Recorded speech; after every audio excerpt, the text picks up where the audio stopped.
ซึ่งกองประชุมใหญ่ผู้แทนองค์คณะพรรคเมืองจุลคมครั้งที่8ซึ่งตลอดระยะ5 ปีผ่านมาเมืองจุลคมมีพื้นฐานโครงหลังที่ได้รับการพัฒนาเศรษฐกิจสังคมมีการขยายตัวอย่างต่อเนื่องชีวิตการเป็นอยู่ของประชาชนได้รับการปรับปรุงดีขึ้นเทอละก้าวกองประชุมใหญ่ผู้แทนองค์คณะพรรคเมืองจุลคมครั้งที่8ได้ไขขึ้นในวันที่13-54 มีนาคม 2025โดยการเข้าร่วมของสหายคำพันธ์สิทธิดำพาเลขาพรรคแขวงเจ้าแขวงเวียงจันทน์มีผู้แทนกองประชุมเข้าร่วมทั้งหมด133สหายซึ่งเป็นตัวแทนให้แก่สมาชิกพรรคในทั่วเมืองจำนวน 2,114 สหายในพิธีสหายนางวงเดือนวัตตโสเลขาพรรคเมืองเจ้าเมืองทุลคมได้รายงานว่ากองประชุมใหญ่ครั้งนี้เพื่อตีราคาคืนผลสำเร็จการนำพาซีนำตลอดระยะ5 ปีซึ่งเมืองทุลคมได้เอาใจใส่จัดตั้งปฏิบัติมติกองประชุมใหญ่ครั้งที่11ของพรรคมติกองประชุมใหญ่ครั้งที่6ขององค์คณะพรรคแขวงเวียงจันทน์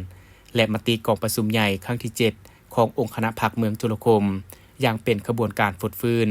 และญาติได้ผลสำเร็จหลายด้านโดยมีการเข้าร่วมอย่างกว้างขวางของมหาชนเฮ็ดให้ทิศทางหน้าที่และมติต่างๆขององค์คณะพรรคเมืองวางออกในแต่ละระยะได้รับการจัดตั้งปฏิบัติ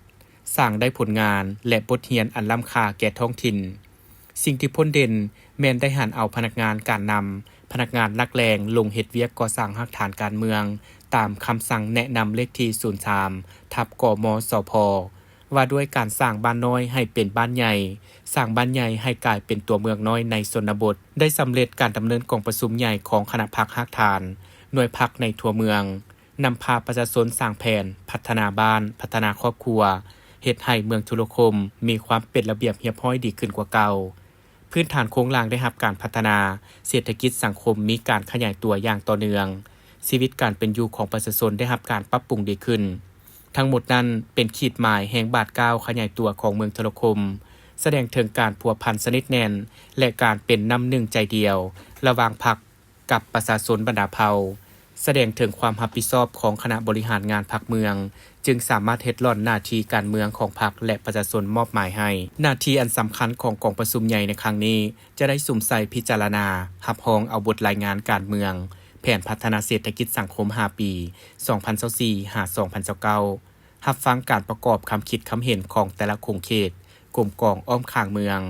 ตัวแบบการผลิตสินค้าพิจารณารับรองเอาบทสำรวจการนำพารวมของคณะบริหารงานพรรคเมืองครั้งที่7เลือกเอาคณะบริหารงานพรรคเมืองชุดใหม่เพื่อสืบต่อชี้นำพาการจัดตั้งมติกองประชุมใหญ่ครั้งที่8และเลือกเอาผู้แทนสมบูรณ์สำรองไปร่วมกองประชุมใหญ่องค์คณะพรรคคันเทิงซึ่งจะได้ไขขึ้นในต่อหน้าหลังจากนั้นจะได้เปิดกองประชุมครั้งปฐมฤกษ์เพื่อเลือกตั้งเอาคณะประจำพรรคเมืองเลขาและรองเลขาพรรคเมือง